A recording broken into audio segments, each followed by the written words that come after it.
Hello and welcome to Leaders of Tomorrow, India's only daily television platform for small businesses. We bring you the right information to empower you, the SME entrepreneur. Tonight on the show, two special game changers. First up, a conversation with Kaku Nakhate of Bank of America Merrill Lynch. On the other side of a break, the focus tonight is on Jute For Life.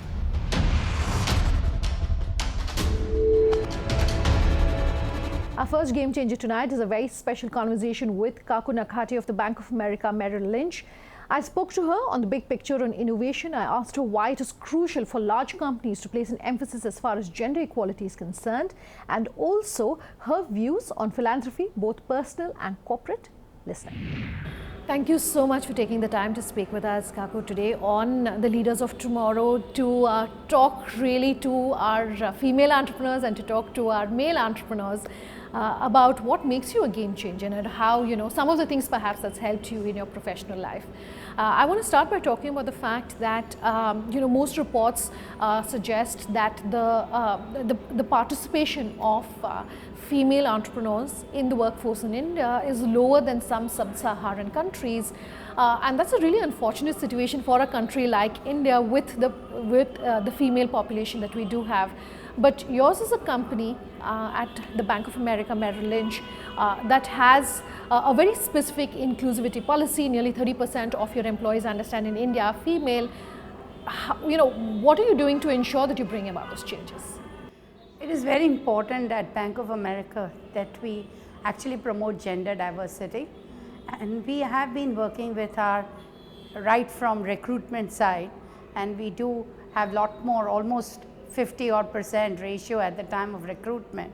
And then as you go through the life cycle of people, because they are home carers or takers, they do need to take care of other tasks, then we actually at Bank of America see how we can aid them by giving flexible working hours or putting them in sometimes jobs when they have just delivered a baby, come back and encourage them to come back from work.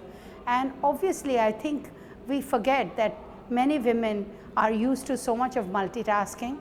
So there are very special skills that they bring on the table, and it's for us to really take advantage of that, because only an inclusive organization can give you the best results, which actually affects or betters your performance in the societies or the communities where you operate. Okay, so would you say that the challenges and the opportunities that you've had as a woman leader have perhaps been different from your male counterparts? I would say I've been lucky in reality, because right from childhood, my father always believed that one should be independent, and so the right inputs at a young age definitely make you much stronger in the overall. But as I went through the journey, of course, there were 3 or 4 lessons. I was again lucky, if you may say, to join DSP. At that point, we then became DSP Merrill Lynch and then Bank of America Merrill Lynch. And we got equal opportunities to air our views. We were a growing organization. And then we had the opportunity to take on more challenges if anybody was willing. And given that, I was quite career-minded from beginning, I took on more challenges, and that really helped to shape the future. Okay. But having said that, when we went and merged into a global company, many a times you never ask for pay. I had learned it very, very late in life. Okay. You have to reach out to mentors who will guide you through the journey, and then it's for you to distill what to take of it and not to take of it. Okay, so for entrepreneurs who are watching this interview, who may have 400, 500 people in their organizations, what would you through this interview want to tell them about how to become inclusive organizations? What should they do? I really feel that to build a strong entrepreneurial franchise, it is very important to have inclusive, thoughts to start with. Okay. Because as you grow the shop that you're running, it's very important that everybody feels a part of it. Okay. You want to bring the best out of people, and it is very important to recognize that everybody will not have the same skills.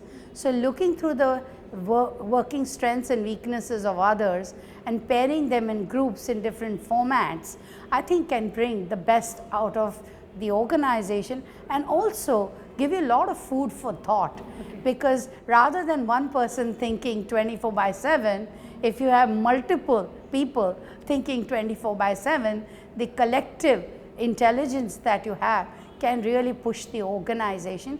Plus, I would say the ownership is not just you. The ownership should be organization led, and that will bring us the best results. Okay, the Bank of America Merrill Lynch has worked on this report which talks about not just women at the entry level, but also why there are so few women leaders like yourself on boards of companies across the world. And it's not just it's not just the picture here in India. How's that going to change? I do think that now there's a lot of recognition world over, and there is a business reason why people have realized that many women are the big consumers. They run the houses, they are really, you need to see how they think. And that I think is the first beginning. Even recognition by law, and also allowing people to say take 6 months out when you have a child, just to be able to balance. These kind of initiatives make a woman more confident to be able to go through the challenges in life. Okay. And on leadership, I can tell you, we do quite a few things. We have Power of 10, that is basically creating networks with 10 or 12 people where people choose amongst themselves, so that you can come and share, the problems you're having, the issues they're having, how do you really pitch to the boss if you want a promotion. So being close to people, being there for them, I think is equally important. And then give them financial empowerment, wellness empowerment, I would say, I think is equally important, because once a woman has confidence, I can tell you, she will deliver a lot more results. And she will be a go-getter for sure. Is there one piece of advice that you've received in your professional career that you want to talk to our viewers about? I can tell you this current job that I own, I thought that I was moving from markets to corporate banking, and I was not sure, because at one point I was like kind of known as queen of markets, right? And then to take suddenly at that age a new job, right? Sure. I thought I should mirror someone, first get into the shoes, and then I will not forget the day my US boss Tom Montag told me that, Kaku, if you want to be number 2, you'll always be a number 2. Okay. And it was that challenge that made me take this job 8 years back, and today I really feel, why didn't I do it earlier, right? Okay. So the one piece of advice that I'd like to share with all of you all is, don't wait for 90% surety. Okay. We have to take risks, and as you go higher, we need to take risks even more, because there's a lot of experience you have built, and you should exercise it much before it's too late in life, because I think you will do better. Have confidence in yourself. Okay, my last couple of questions, and I want to talk about philanthropy in India. Are you happy with what you're seeing here, in terms of corporates, companies like yourself perhaps giving back in some sense to society? We don't maybe have the big headlines like we see, say, of Warren Buffett, who's giving away 90% of his wealth. But do you think there's enough happening? Maybe we're just not talking about it in India? So I think philanthropy as a part of the family is a known concept.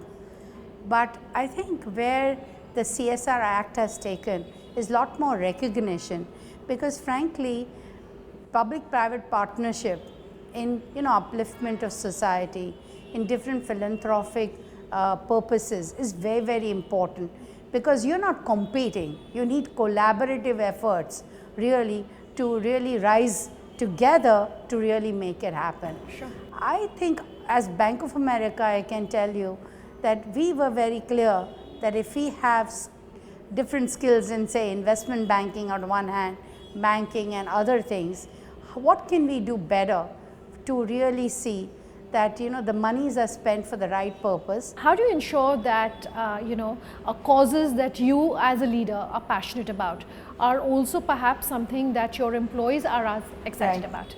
So we have 2 or 3 things that we have done. One is globally, we have actually a CEO talking about responsible growth. We have clear direction, and it's like built into our ecosystem, that in all the communities that you operate and you drive revenues, it's equally important to really work for a community cause. So that becomes a part of the culture in itself when it comes top down, and that is one thing. But what have we done on the ground?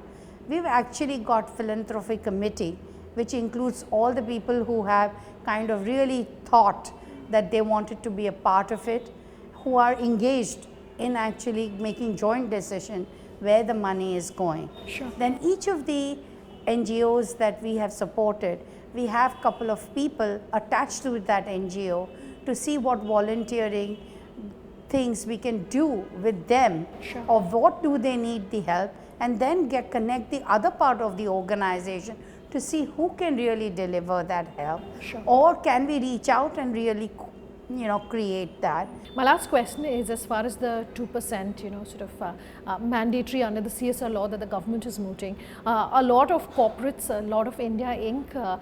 Tell us that that's perhaps not the way to do philanthropy. You can't force someone to give back to society. Just your views on that. So I actually don't subscribe to that view. Okay. I think there has been lot more ownership, even in corporates, once this 2% CSR has come into play. I can tell you with the American companies that I work quite regularly, this 2% has actually made them not only just do the grant, because we all are guided by seeing what is the impact that we are creating. And there are many initiatives like, say, water preservation, which is a big thing for India, right? Or basically, the renewable energy reaching in the hinterlands, or having the best drugs reaching, or nutrition reaching. I can tell you enough episodes that I've done because that there is an ownership of it. Sure. I'm against the idea that you just keep doling funds, but once you've done it, it's over. Such a pleasure talking to you, Kaku. Thank Thanks you. for your time here on the show. Thank you. Let's slip into a short break on that note. On the other side, Lucknow-based Jute For Life is in focus. What is this company doing? More when we come back, to stay tuned.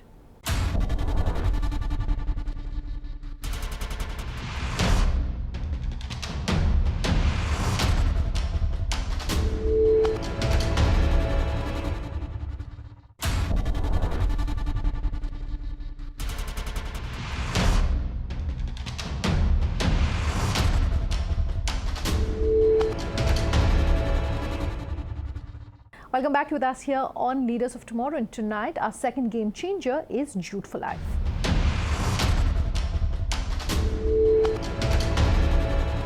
When we talk about employment opportunities for women in rural India, there aren't too many options, unfortunately, as we speak, and Lucknow-based Jute For Life is attempting to change just that by providing a dignified means of earning their livelihood to women in rural India, and at the same time ensuring that there's an alternative packaging material available to plastic. Mansi Chokse traveled to Lucknow and has the story for us. Take a listen.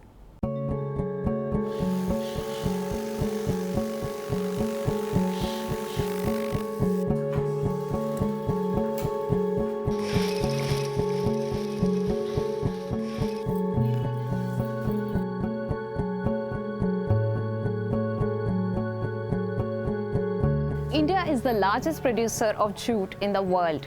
Industries around jute supports more than 40 lakh farmers in the country and 4 lakh mill workers. Today we are here in Lucknow with Anjali Singh, who runs a social enterprise called Jute For Life. Anjali, welcome to the show. Thank you so much, Mansi. So jute is an industry which is predominantly established in the eastern part of the country. Yeah. So what inspired you to take up jute and create a social enterprise here in Lucknow? Yeah, Mansi, when I started in 2010, the government was coming up with a banning of plastic and polythene.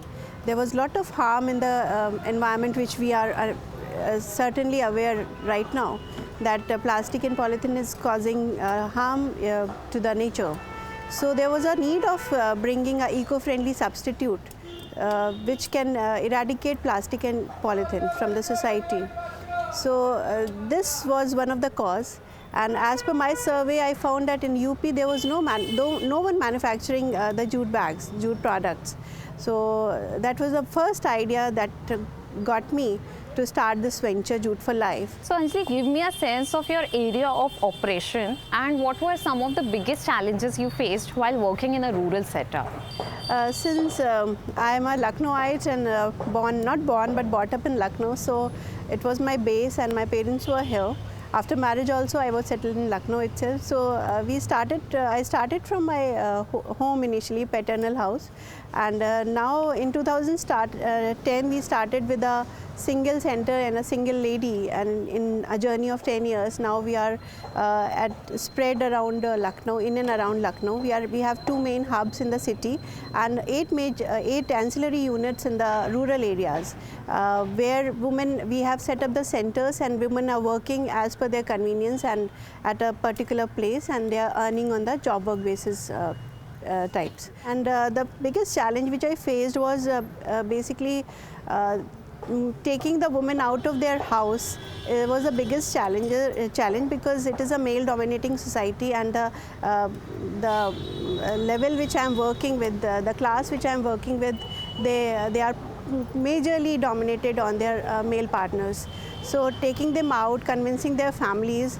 So in that case, the starting of the venture from the in-house activity was a bit helpful, because they found that the family members found that they are going in a safe hands and they are not going to any offices or office kind of a stature. We are around 500 plus ladies working and benefiting their families. Manufacturing of handcrafted products require a lot of efficiency and a lot of skill. So tell us something about your skill development program. Initially when we started, we got support of National Jute Board and they gave training to the rural ladies, but later on we took this initiative in our hands. We hired the trainers and we trained the trainers ourselves, and we give the training to the rural ladies. We form a group in the villages and we impart them free of cost training. Every cost is ours and they have to just learn and start working. So that skill training we do, and for our skill upgradation we regularly keep on taking design workshops nationally and internationally. We are members of various design organizations, so we continuously do that. And then when we give training to the women, so after the training we employ them in the Jute For Life venture. Tell me something about your funding experience and how can social entrepreneurs acquire funding? Yeah. First of all, when a startup begins his or her journey, so initially you have to put in your finances. That is the first thing. But with a bit of start, when your vision and mission is correct and in the right direction, so there are a lot of banks and majorly many government agencies who are willing to give loans to the women entrepreneurs, especially the social entrepreneurs.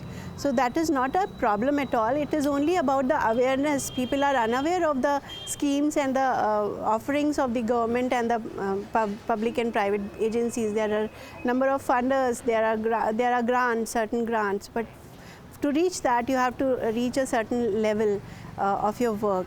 And again, I would like to say that if your mission and vision is correct and in the right direction, so funding won't be a problem, but initiative has to be taken by you.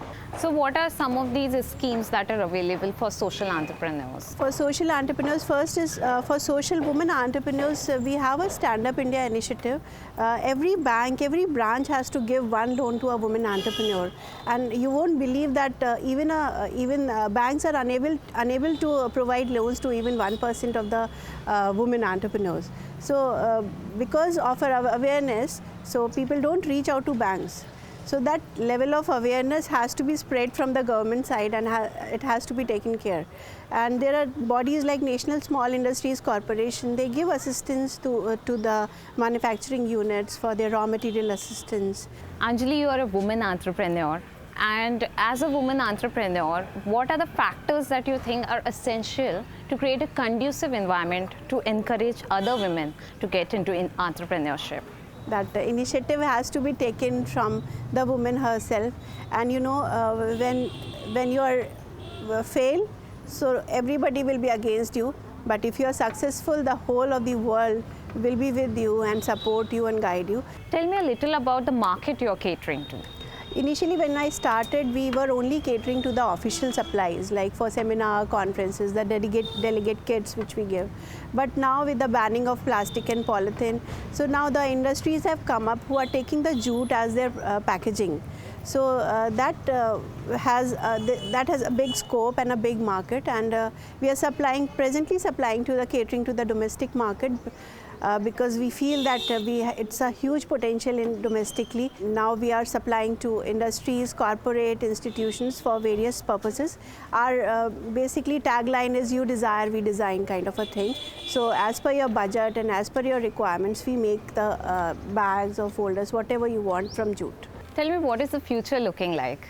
Future is very bright. My next target 2020 is to have a setup to bring all the ladies under one roof and give employment to minimum 1,000 ladies, benefit at least 1,000 families and their family members who will be the beneficiaries, especially their children, because what I have experienced is that when they are standing on their own, they are having an income. So the most beneficiary is their children. Now they are going to school, they have 3 meals a day, so everything is very smooth for them, and that they can dream for their children, they can plan and save for their future. So by 2020, I plan to have, my target is to have minimum 1,000 ladies under one roof, where they will have their children will be going to the school. We'll have a crèche for their toddlers. They'll have a medical facility. They'll have a bank, ATM, everything under one roof. So it will be a place. Jute for Life will be a place for all women in need. Anjali, thank you so much for speaking with us today. Thank you so much, Mansi, for the opportunity. Thank you. Completely out of time on the show tonight. If you have any feedback for us, we love hearing from you as always. leadersoftomorrow@timesgroup.com is where you can reach us on email, Sunanda_J and LOT_ET now on Twitter, and Leaders of Tomorrow on Facebook is how you can reach us. Thanks for watching. Have a good night.